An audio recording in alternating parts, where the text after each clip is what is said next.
Hi there, welcome to the hand. It's the last segment on this tape, and we'll be looking at the inferior radial ulnar joint, the wrist, and the more important parts of the hand. It's all important, but clinically and technically the more important part of the hands. So I'd like to start at the wrist and then work our way down into the hand and then come back to the inferior radial ulnar joint. When stress testing the collateral ligaments of the wrist, this is really quite a good example of the principles of stress testing. Let's take the radial collateral ligaments, for example. In order to stress test this, obviously we'll produce ulnar deviation of the wrist there. But in order to completely stress these ligaments out, we can extend it first, bring it up into the extended position, and then apply the radial deviation, like so, and then we can simply try to shear the wrist over. And this will apply a maximum stress. And similarly for the ulnar collaterals, we can extend it, radial deviate it, and then again shear it over. The physiological movements of this joint are flexion, extension, radial and ulnar deviation, obviously. And these should be tested out specifically for the intercarpal movements. So don't hold right up on the ends of the metacarpals. Rather come down near their bases and test flexion, get the end feel, and extension, radial ulnar deviation, and radial deviation. Okay, now having done the stress test and the passive physiological movement test, we can take a look at the intercarpal movements. And if we just look at the bone, we'll be testing in rows. So I'll be testing the proximal row on the radius and the ulnar, and then the distal row on the proximal row, and then the metacarpal bases on the distal row. And then I'll test between the intercarpals on their sagittal plane. Okay, so I'll say what joints I'm testing as we're going, and the mobility test for each of them is an anteroposterior glide, with one exception. I'll talk about that in a second. So we'll stabilize the radius and the ulnar as a pair, come on to the scaphoid. Now just put the wrist in neutral or slight flexion for this proximal row, the radiocarpal joint. Stabilize the radius and glide the scaphoid ventrally and dorsally. And move down onto the lunate, ventral and dorsal gliding with the lunate. And then onto the triquetrum, stabilize the ulna and the ulnar meniscus. Ulnar deviate the wrist to bring the triquetrum onto the meniscus, and then test the triquetrum on the meniscus, and then by slightly changing your grips and bringing your thumb back onto the ulna that was stabilizing the meniscus and the triquetral thumb onto the meniscus, we can glide the meniscus on the ulna. Okay, having tested the proximal row on the forearm, we can now test the distal row on the proximal row. So we'll stabilize first the scaphoid and grasp the trapezium and the trapezoid together in a single grip, reaching around, and then glide this anteroposteriorly or ventral dorsally.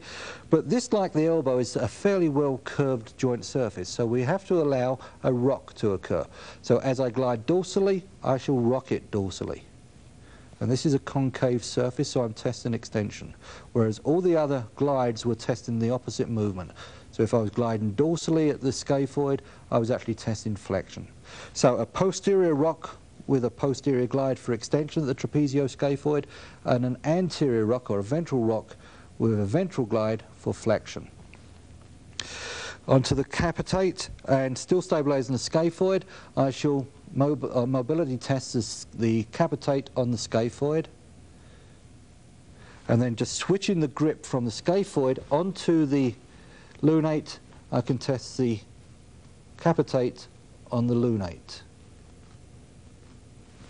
And then I'll switch across again, stabilize the triquetrum, and come onto the hamate and move the hamate on the triquetrum. Okay, now we can look at the metacarpal bases on the carpals. And we'll do the first carpometacarpal joint separately. It's a little more complex. But testing these, we'll stabilise first the trapezoid, front and back, and to stabilise the front you have to reach around the trapezium and grasp it there so that you're actually holding the trapezium and the trapezoid together at the front, and on the back it's big enough that you can get hold of it. And we'll come onto the metacarpal base, and we can test this again by a ventral lateral glide, ventral dorsal glide, or even by distraction. Okay, and then we can repeat the same test on the capitate and its metacarpal, and then onto the hamate and its metacarpal. And as you come over onto the ulnar side of the wrist, the glides increase considerably until at the fifth there is a lot of glide and a lot of swing available. Okay. So we've looked at these coronal rows. Now let's look at the sagittal rows.